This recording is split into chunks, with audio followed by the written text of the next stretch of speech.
Because if you're not getting good at finding motivation from script practicing and we're getting deep on finding motivation, then you're again wasting time. Commodity we can't get any more of. You can get more money, you can't get more time.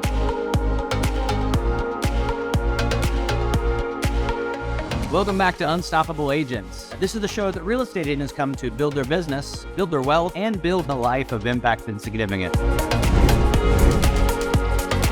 My name is Brian White. I'm your host. I'm a real estate agent, broker, team leader with eXp Realty in Dallas. And man, I am blessed each week to talk to some of the most amazing agents across the country. These agents are in the top 2%. These are folks that have built thriving businesses. And what's amazing about our company culture is that they're willing to give back. They're willing to share their best secrets and help other agents grow. I'm really excited today because I've got Lee Tessier from, I probably didn't say that right. I was just you're good from Maryland. So we say it right so people remember it. And welcome. Glad to have you here. Yeah, I go by Lee Tessier. Real pronunciation's Tessier. It's French Canadian, but we're good. You said it as I do. Yes. Okay. Yeah. Right. So you're in Maryland. So you want to be more specific? So is that the DC suburbs? Is that tell me? I am 30 minutes north of Baltimore. I'm in Bel Air, Maryland. So we're in Harford County. No T in it, just HARFORD. Okay. And we cover Maryland, we cover into Pennsylvania, and then I'm also licensed in Florida down in Naples, Marco Island area. Oh, right on. Okay. I am, if it helps you, I live in a neighborhood called Bel Air down in Dallas. So we got that going for us.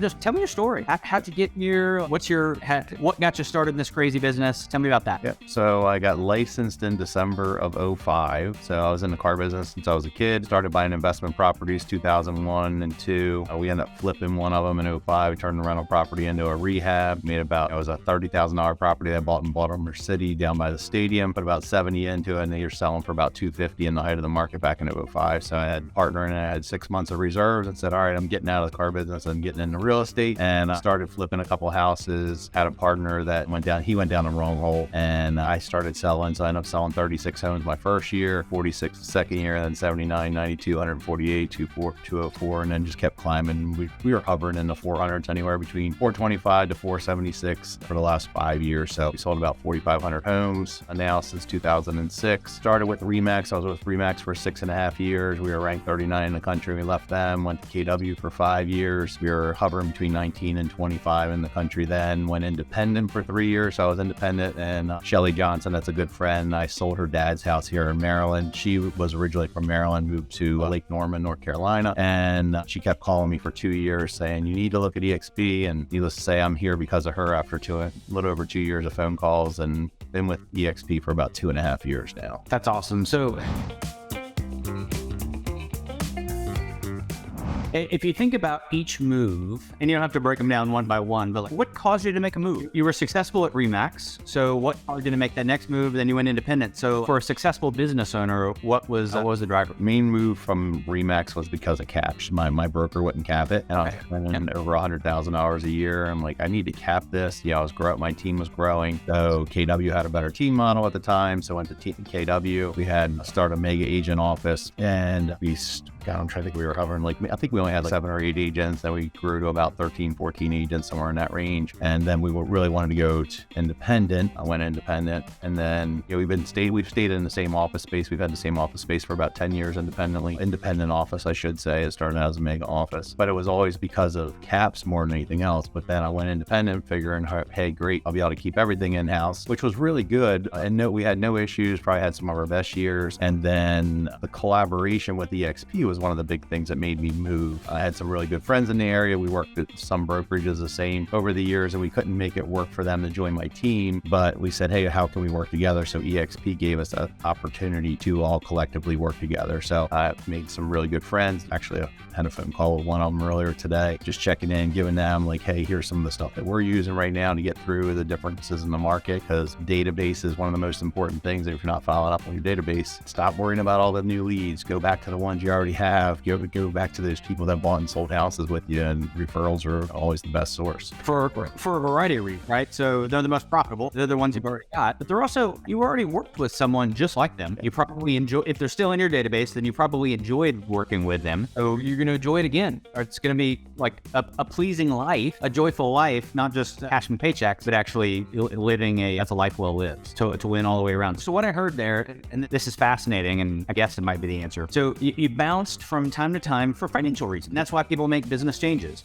So you saw a better opportunity getting to the point where people were paying into you because you had your own brokerage, and yet moving to eXp and paying someone else a cap ended up being a better financial deal. Correct. So talk about that. How did that math work? Yeah, we figured with revenue share and stock that I could get to 100% plus. Rather than being independent, you're at 100%, which is fantastic. But how do you provide more for your agents? How do you provide something that's more beneficial for them for long term? So we looked at it as eXp stock. We have 9 assistants in the office, so I provide 401k for them, but I can't provide that for a subcontractor being an agent. Yeah. So how do you do that? So you check the little box that says, hey, I'm going to take 5% of my commission and buy a 10% stock at our 10%, 5% stock at a 10% discount. That way you're building that 401k for them, because most people aren't great at saving, much less agents. So, hey, you're not going to miss that. That's less than your sales tax that you're going to go buy something at a convenience store. So just take it off the top. Yeah. And then the other option was revenue share. If they brought other agents in, great. Hey, if they've only brought one in, hey, you still make,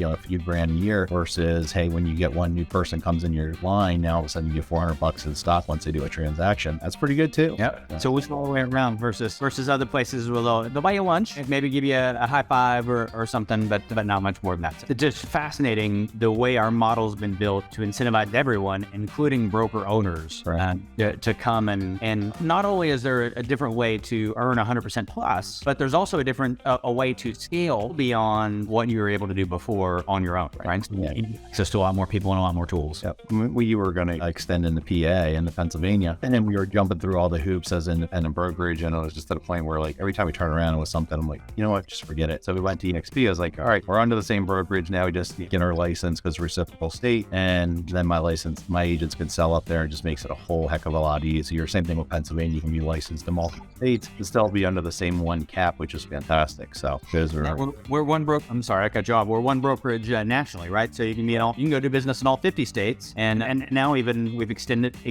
that to globally as we add more and more countries. So truly is a global brand, a global business. Right.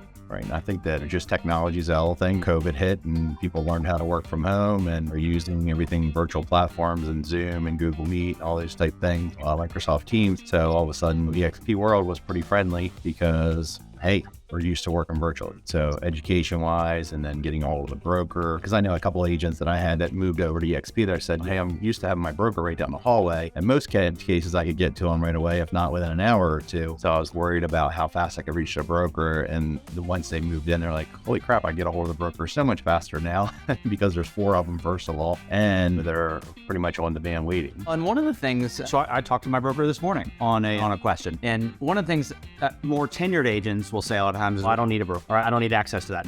I think the more deals you do, the more you need a broker, because you're going to break stuff. You come across more hard problems. So the fact that you've got access and that your team has access to them without always having to come to you is a benefit all the way around. So you get extra scale because there are a lot of resources for them, and you can actually reach them. Yeah.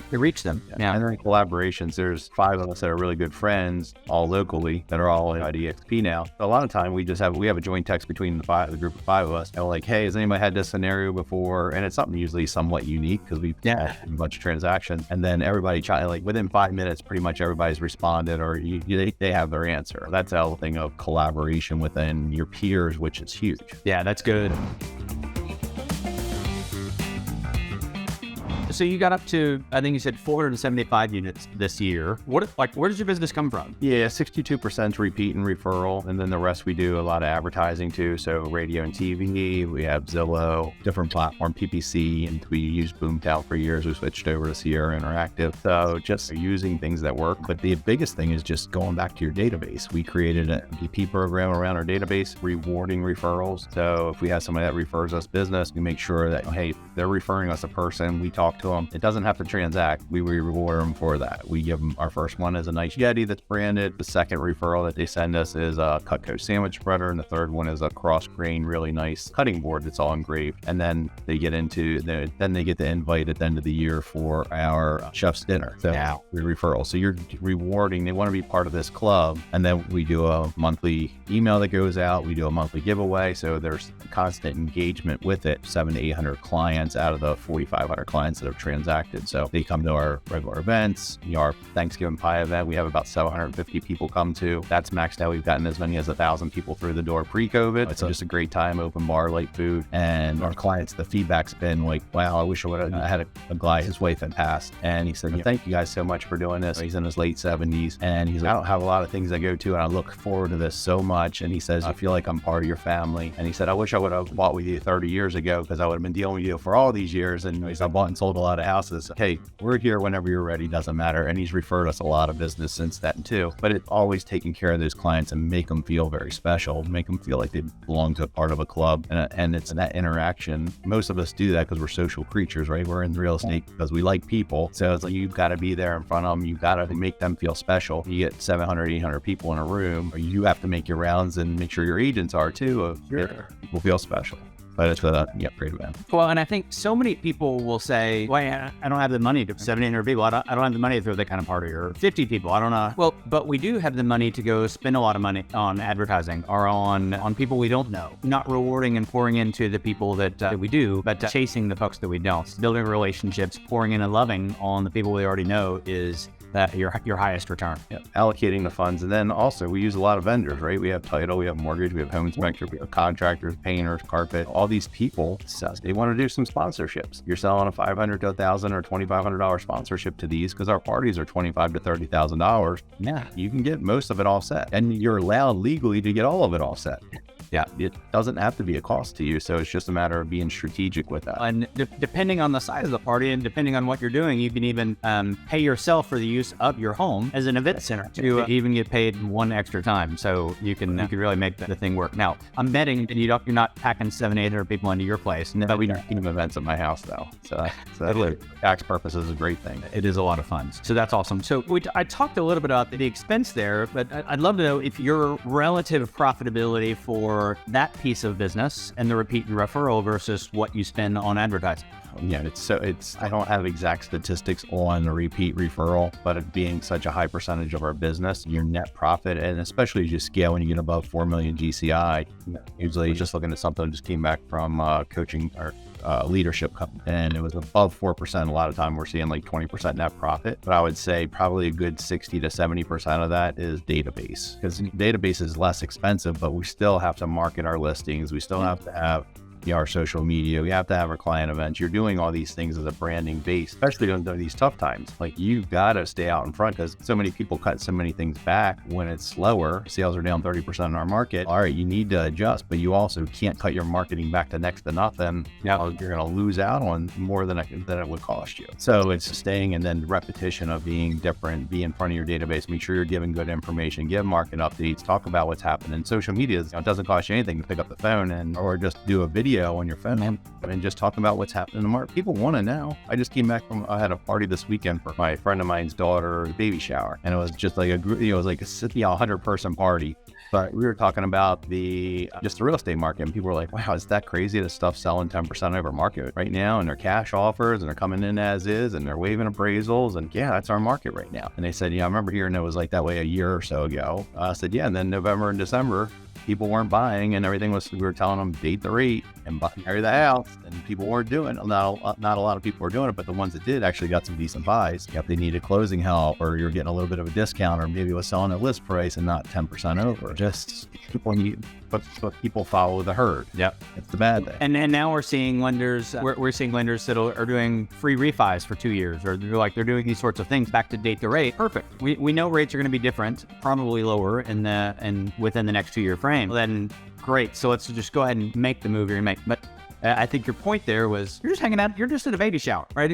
You weren't there with a waving a real estate flag. You were just at a baby shower trying to hang out. People want to know, so they're fascinated by the business. They want to know what their house. The number one question of real estate is what's my home worth, right? And everybody that owns a house, they want to know if it's going up, going down, or it stays the same. They'll say here the market's going nuts, and sometimes it's the right time for them to buy or sell, and sometimes it's not. Right now, you have to dig more for motivation than ever. You have to have these deeper conversations right now just to find out what's most important to them, because you may find the people that aren't motivated, you're going to run around and show them a bunch of houses and they aren't going to do anything. You're going to waste a lot of time, money, and energy. One commodity we never get more of is time, so just be careful of that. So it's really important to dig on motivation. On time, like you said, because you could go love on 3, 4, 5 additional people while you're driving one buyer around and not doing anything. The other aspect of, I think, is often overlooked when we think of profitability versus one versus the other is you're looking at the lifetime value of a buyer or seller, a client that you purchased. So you captured them via lead gen, but then they go into your system and you're nurturing them. You're doing a great job. And then you're looking for 2, 3, 5, 7, 10 more deals from them with a dramatically better profit pool. It's not just a one-time. We're too short-sighted often in this business, and too transactional, and relationship wins, and it'll win with the profitability over time. I just had a settlement last week, a couple weeks ago,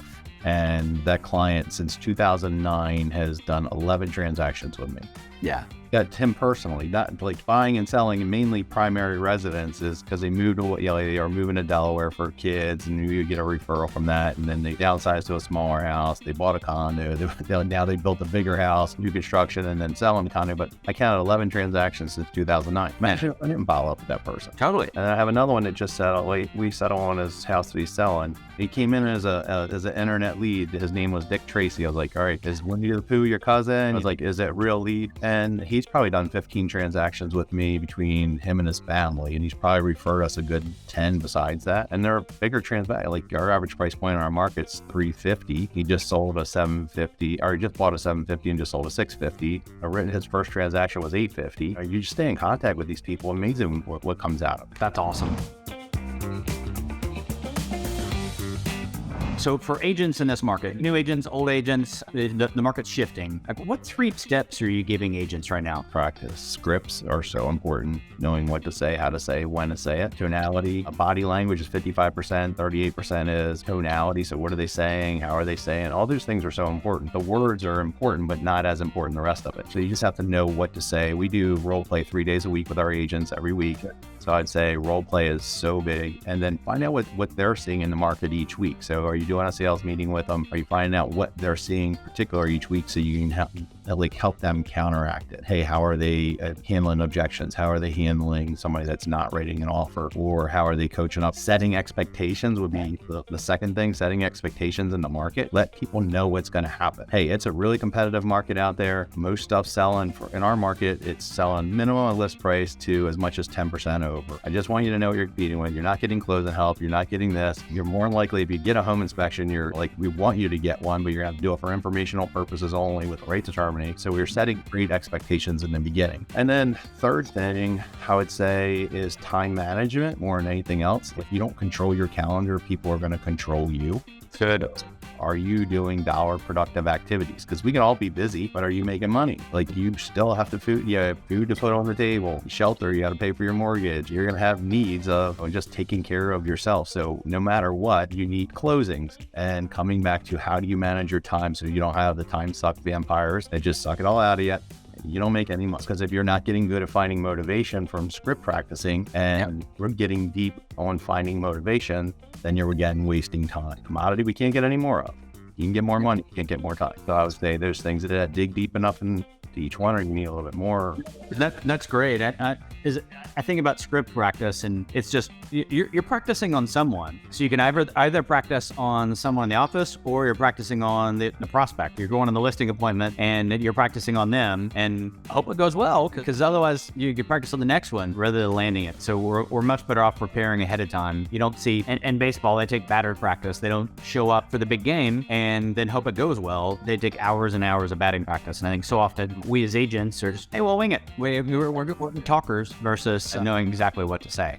So then my fourth thing would be presentation. Practice your presentation more than anything else. Like, know your buyer presentation. If you don't have one, find one, get one, borrow one from someone else. Same thing with your listing. If you don't have a listing presentation, find one, find somebody else in the office, ask. Somebody will usually give you, hey, this is what I'm doing, or here's a copy of mine, go rip off and duplicate it. Practice. You think of professional athletes that practice for hours every day to play minutes in a game. Yep. Nail it when you get the opportunity. Correct.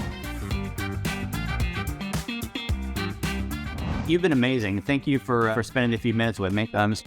You've got a highly successful business, so I appreciate you sharing some time with our audience. Yeah, hey, if I can help in any way, I'm always a phone call away. Right on. Well, as we wrap up, any parting comments or anything you want to leave the audience with? Any Maryland referrals, we're happy to take them. York, Pennsylvania, in that area. Our office number 410-638-9555. Or if you have a question, either message me or call my office. I'm happy to answer. I do business coaching too, so I think that just giving, like, sometimes just small nuggets. It's always the small things that get us the biggest difference, not a big Y in the road where we're at. I think of one of my favorite books is The Compound Effect, and it's all those small decisions that you make. So just the small changes. You don't need to go practice for hours every morning, but practice for 30 minutes. Find somebody else to practice with. Amazing what can come out of it. It's good.